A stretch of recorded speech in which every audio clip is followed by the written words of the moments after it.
A ação do presidente Bolsonaro tem se mostrado cada vez mais parecida com o de um terrorista. Sim, isso mesmo.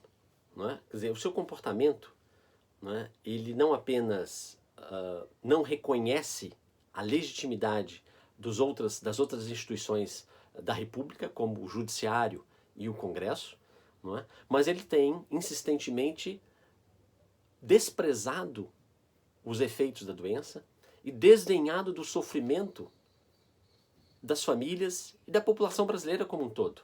Não é? Então, nesse sentido, assim como um terrorista, não reconhece o direito à vida dos seus inimigos. Mas quem são seus inimigos?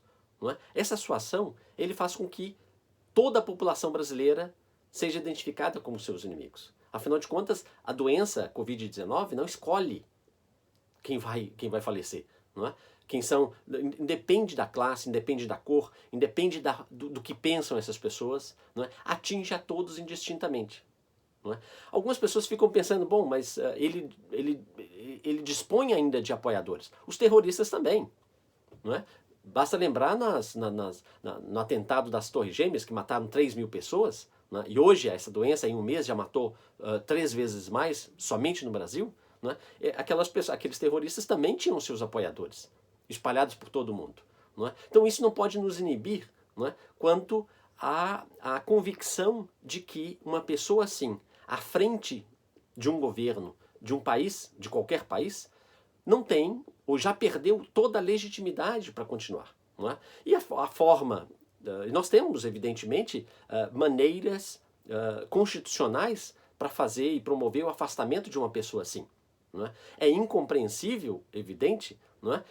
Como é que os principais atores políticos, notadamente o Congresso, ainda não se convenceu de que este governo, esta forma de governar, não é? Ela atinge negativamente a todos nós. Ela compromete não só a economia, compromete a vida dos brasileiros. Não é? Então, nesse sentido, é um presidente não apenas autoritário, mas mostra sua face completamente desumana. Não é? Isso já estava, não é? Ao longo da sua vida, nas suas entrevistas filmadas, que ele já deu para a televisão, ele inúmeras vezes já expunha, já vinha expondo isso ao longo de 3 décadas, não é? Esse desprezo pela vida.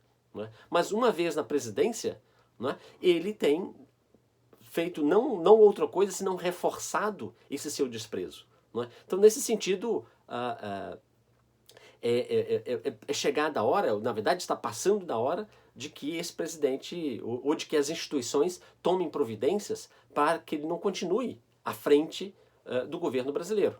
Não é? A gente pode pensar, se tivéssemos, por exemplo, eu já falei disso sobre isso aqui, não é? Se tivéssemos outras formas, por exemplo, dificilmente o Bolsonaro seria, no parlamentarismo, um primeiro-ministro. Não é? Justamente porque ao longo de 3 décadas, como um político profissional que sempre foi, não é? Durante 3 décadas ele atuou no Congresso e atuando como um político profissional, não é? Sempre do chamado baixíssimo clero. Né? Nunca tendo aprovado nenhuma lei importante, sem nenhuma iniciativa parlamentar de destaque. Não é? Então, dificilmente, nem ele, nem o partido dele, o PSL, o ex-partido dele, hoje ele é sem partido, não é?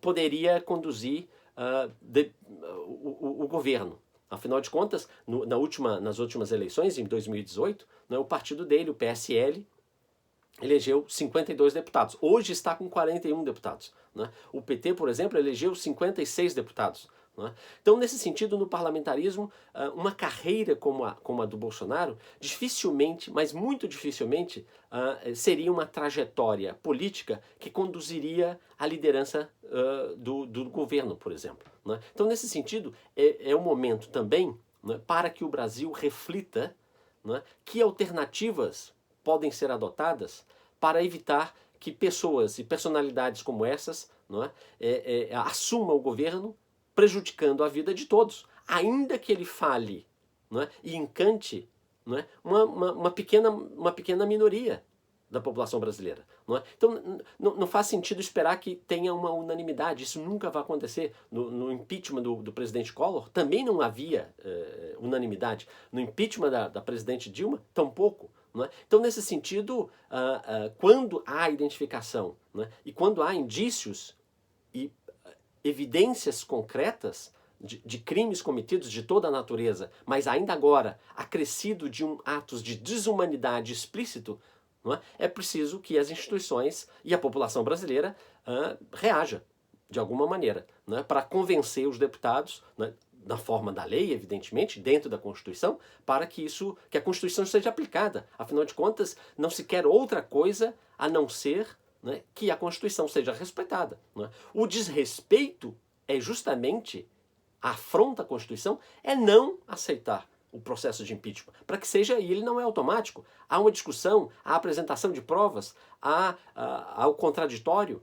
Não é? Então, faz parte do processo democrático que um governante com essas atitudes seja julgado, no mínimo julgado.